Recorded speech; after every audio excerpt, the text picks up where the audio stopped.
Hey, good afternoon, everyone. Welcome once again to our Wednesday value. Every Wednesday, we come live to bring to our clients a little bit of valuable information about the real estate market that we're experiencing here in the greater Los Angeles area. I want to welcome you today because today we're talking about if you're thinking about selling, what are the 7 to 8 simple steps you need to take to actually take you from thinking about selling into actually selling your home. So, once again, Yes. I'm Hector Aguilar. With Ben, your agent, Team ARG. We're with Aguilar Realty Group, brokered by eXp Realty. So thanks again for joining us. Today, the topic that we're going to be discussing is, the simple steps you need to take if you're thinking about selling. We're going to go over a Yes. seller's roadmap with you in terms of the steps you should take if you're, entertaining the thought about taking advantage of the current market that we're in right now and selling your home. So let's go ahead with no further ado, Ben. Let's take it away. What's step number one? All right, Hector.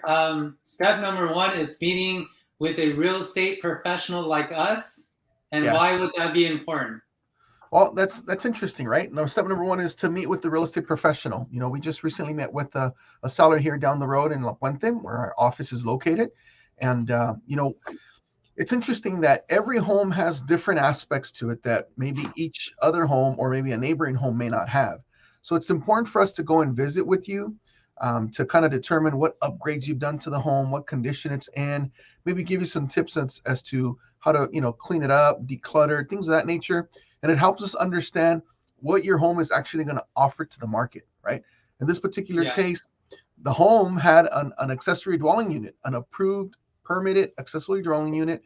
So it kind of changes the perception of the property in terms of what it offers. And it gives us an opportunity, as Ben and I had, to actually evaluate what we could actually sell the home for. So luckily, that home, after we did our numbers and our research, and we have an actual appraiser that's on our team. He actually broke down what we believe the property should be marketed for. So again, that's the number one thing is to meet with the real estate professional to number one, talk about what your goals are, to see if selling is the right step for you. Number two is also find out, okay, once you do sell, what's your next move? Have you considered that? And lastly, meeting up with the real estate professional like ourselves is just trying for us to understand what your home has to offer so that we can market it properly to the market. So that's Can the I reason why ask? it's important to meet with the real estate professional. Yes. And, very important for people to know too. With COVID dying down, people are scared to meet in person. Our team, we also do virtual as well, just so you Yes. know. And another great thing too, with meeting with real estate professional, what I found out is a lot of people don't know what they don't know, and there are some really great tips we can give you. For example, in this scenario with our client, we actually had the opportunity to share with her the 1031 exchange, and a lot of sellers don't know about the 1031 exchange. So there will be a lot of great information that you'll learn by meeting with us, and how that differentiates. Even we can even say, right, Hector, with for sale by owners. Maybe even if you want to be a for sale by owner, you can still meet with a real estate agent and get some information, right, Hector? Absolutely. I mean, the benefit of meeting with a professional like ourselves is to discover number one, again, like I said, your goals, what your home has to offer, and what you could potentially price the property for. Now, if you decide to take on selling your home, as a first sale by owner, absolutely, you can do that as well. Obviously, it would be more time consuming and a lot more invested time on your end as a for sale by owner rather than Yeah. partnering with a real estate professional like ourselves to handle the sale and the paperwork, the tedious paperwork and the actual transaction as well. So yeah, absolutely. Cool. So Number what's step two. number two?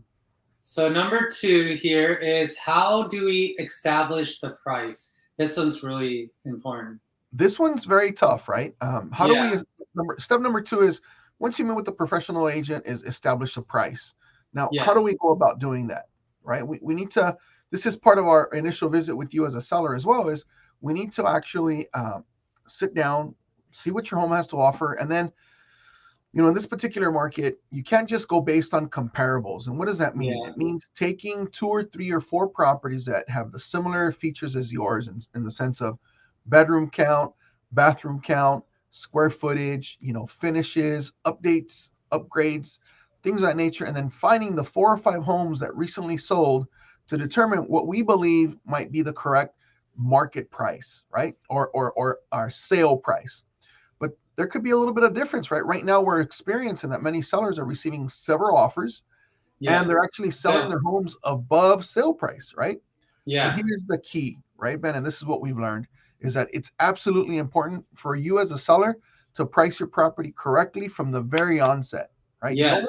You don't want to overprice the property because then you're gonna push away potential buyers that could have seen your home and would be motivated, emotionally tied down to your property to be able to maybe offer you more money for your home. So you don't want to overprice it. Look, as professionals, we get it. We work with sellers all the time, and we know that they want to maximize their price. We understand that. Believe me, we're your advocate, Yes. right? We're your Yeah. advocates. We want to price if we could sell your home for a million, million and a half, $2 million, by all means, believe me, we're gonna let you know that you can sell it for that price. But Yes. establishing the price from the very beginning, when you decide to list your home with a professional like ourselves, you have to price it right. Okay, so that's step number 2. All right. Step number 3 is how should you prepare your home in this time? That's a really great question, right? Many Yeah. sellers have lived in their homes for 5, 10, 20, maybe even 30 years, and they have a lot of personal memories that they built in this home, right? Many of them are very evident by the picture frames you see on the walls, maybe picture frames you see on the nightstands or on the coffee tables. And maybe they personalize their walls by choosing colors that they love, like deep reds or light blues, or whatever color appeases the seller. And Yeah. we realize that. But you got to think and you have to see your home through the eyes of a buyer, right?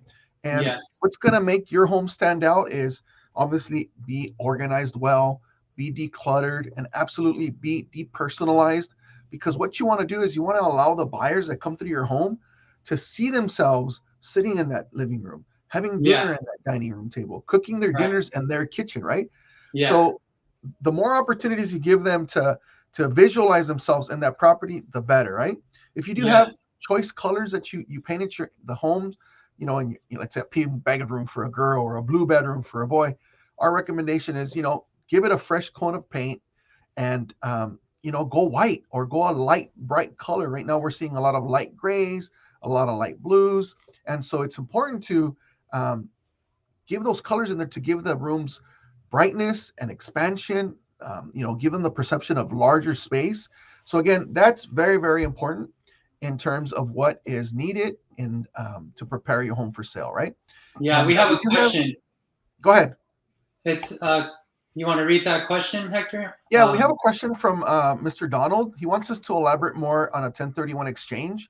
Um, we didn't plan on going over that today. I think we have a featured webinar next Wednesday to go exactly over 1031 exchange. In fact, I'm going to invite a 1031 exchange administrator to join us in that Yes. training.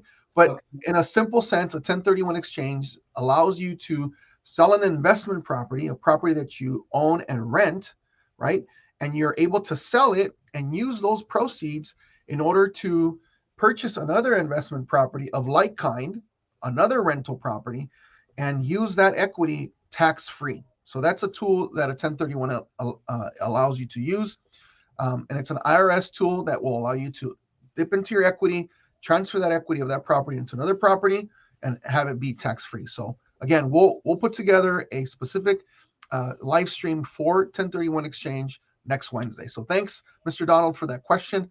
Hopefully that gave you enough nuggets about a 1031 exchange, but also visit us and stay tuned with us next week as we feature that specific topic. Okay.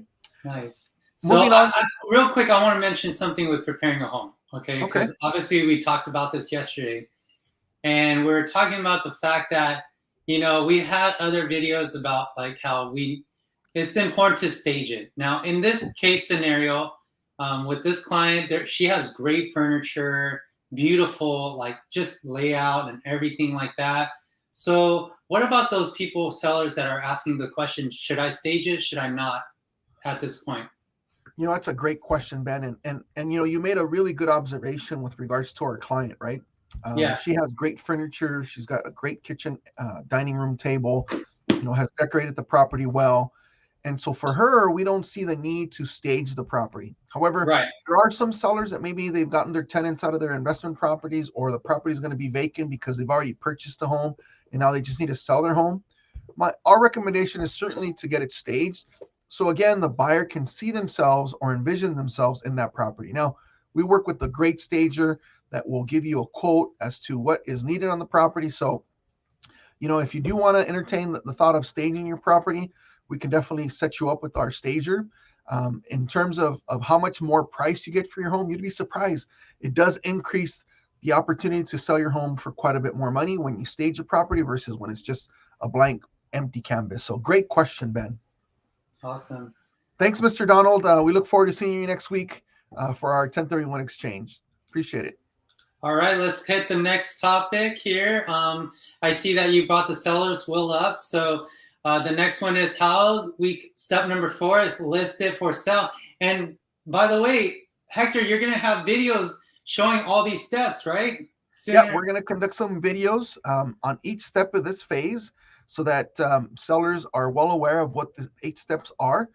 Today was just the general steps. We'll continue another series of videos that will discuss the importance of every step.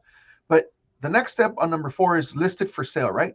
Once Correct. You've already met with your real estate professional, you've established your price. Now you've gone ahead and prepared the home to be photographed, video. That's something we do now. We do virtual tours because of COVID. Yeah. We do aerial shots. We do videos of our properties. So again, that's part of the preparation for the home. Once that's all accomplished, then you're ready to list the house for sale and we're ready to go to market, right? So it's important to understand that that's the next step, the next evolution of the steps in order to get your home sold, which is listed for sale. And that's when Ben or myself will sit with you. We'll go over the price that you agreed. We'll go over the terms and conditions. We'll actually go through every disclosure that you need to complete. We'll get it all filled out and signed by you, and then your home will be ready to market. We'll grab the pictures, we'll grab the videos and the virtual tours, and we'll go ahead and put them onto the internet. We'll put them on the computer and over 300 different sites that we actually syndicate to. So that's where the real work starts, right? That's where the real rubber meets the road, and the labor of marketing your property to the masses starts for us as well. I'm excited with this one. So we as our team, as Aguilar Realty Group, we don't just do the post it on the MLS. There are some agents that would just post it on the MLS, know that. But, with our team, what you'll get is you'll get the full marketing package. And what I mean by that is, right, Hector, we'll go door knock, we'll send flyers, we'll social media, we have such amazing marketing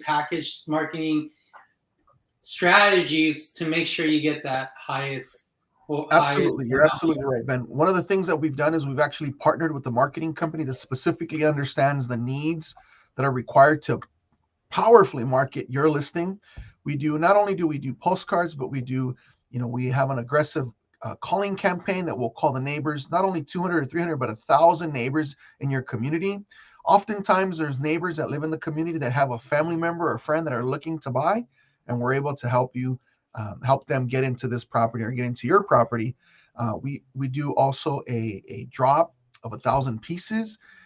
We also do social media campaigns through Facebook, Instagram, cold calling, Google ads for your property. So we're actually marketing to thousands of eyeballs. It isn't uncommon that we'll reach out at least to 3,500 to 4,000 eyeballs that will see your home once we do our marketing campaign. So thanks for pointing that out, Ben. Yep. Let's go to the next step. Step number 5. This is where it gets real.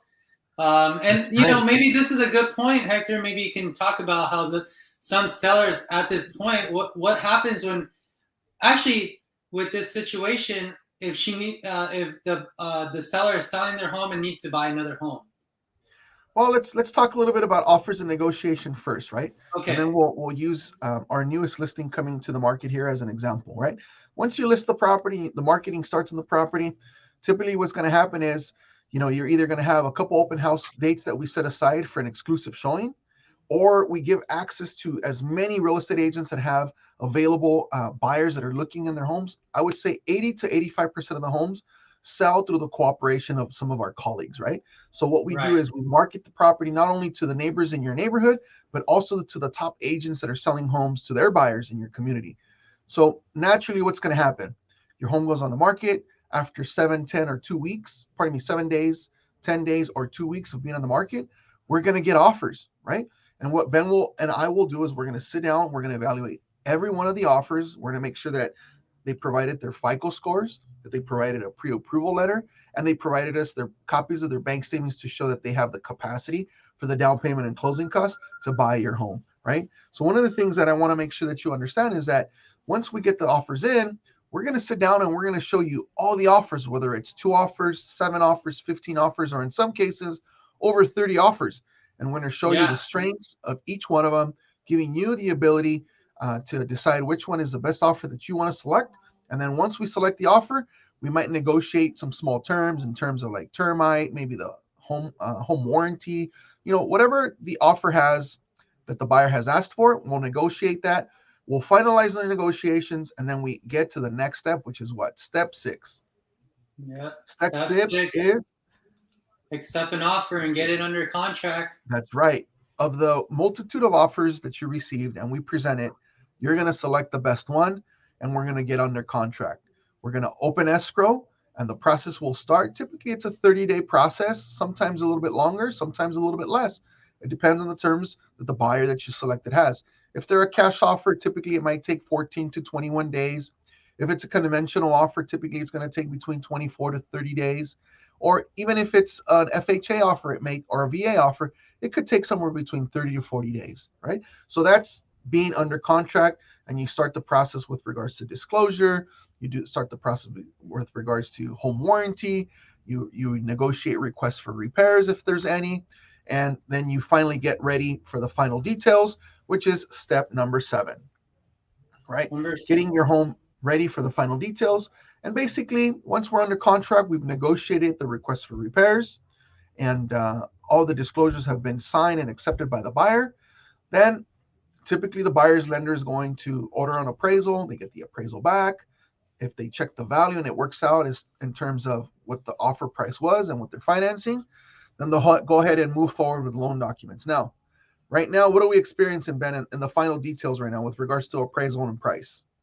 Well, I mean, I was gonna have you say, but with the appraisal, we've been seeing a lot of appraisals come down pretty low. I mean, from the offer price. So that's something that we pick a buyer for your, whatever buyer you guys want to pick, we got to be aware of how that can affect the time frame and, are they approve or not, right, Hector? Right. Not only that, but we discover if the appraisal came in lower than what they offered. Many times in the negotiations, that's what Ben and I will do is we make sure that we are clear with the buyer, saying, look, if the appraisal comes below your offered price, the buyer has to display and be willing to pay the difference. And we're seeing that a lot in this market, right? That's what we talked about initially in establishing a price, is what's the actual established value of the property, and then what's market value.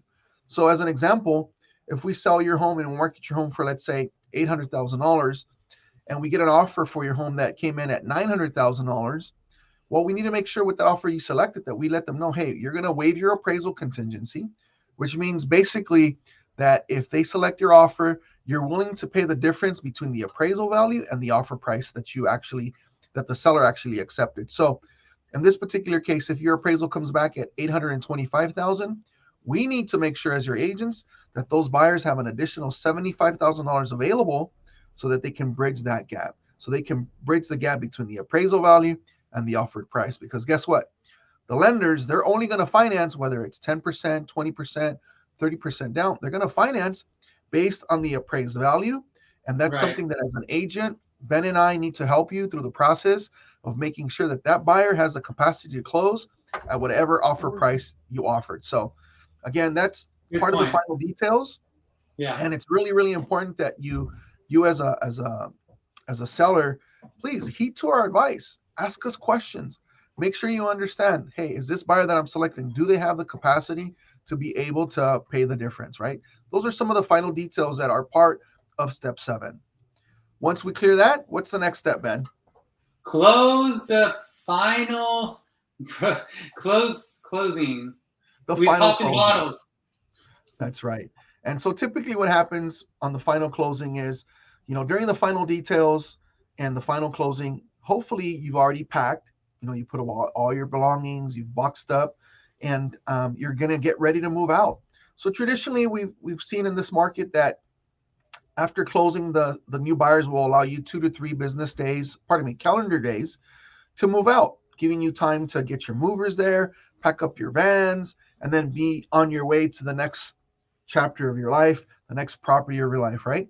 But right now in this market, what we're seeing is many sellers are selling their home, just like this client that we're working with right now. She's looking to sell her home in order to buy another one, right? She's looking to, in this particular case, downsize. She's got a 5-bedroom, 3-bath home, and she's looking to get into something that's a 3-bedroom, 2-bath, something a little bit more manageable, as she's a single mother, a single grandmother.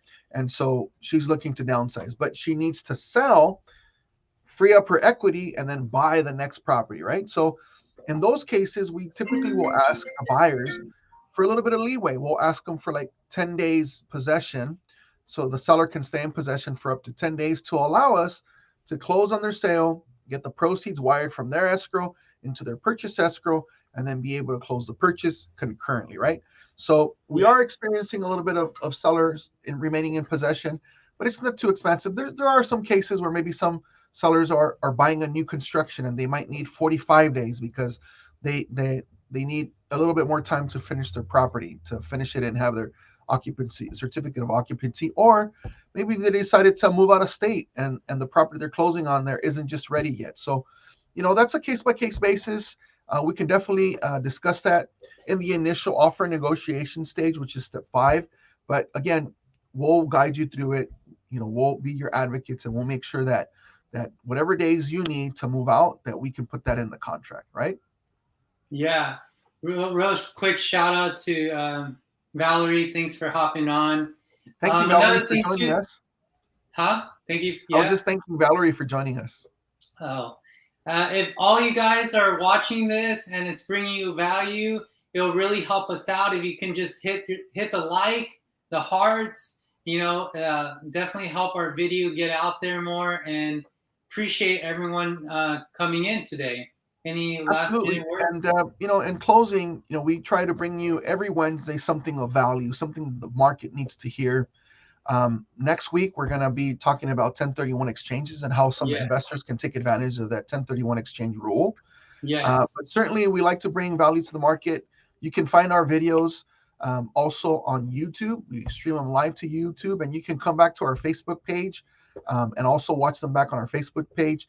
If there's any topics that you might have some interest in and that you're curious about, please, hit a suggestion in our replies, and we'll definitely look forward to putting on some valuable content that fills your needs, because what we want to do is bring value to you and see how we can help you either buy or sell a property. Once again, I'm Hector Aguilar. We're grateful for you being here, and that's with Ben Pay Champagne, with Ben, your agent. And we appreciate you joining us. Hopefully you've learned something today, and if you are considering selling, we'd love to be considered and interviewed for the job of helping you sell your home. So thanks again for joining us. We'll see you next week, and we appreciate you all. Have a great day, everyone. Take care. Bye, everyone. Thank you. See you next week.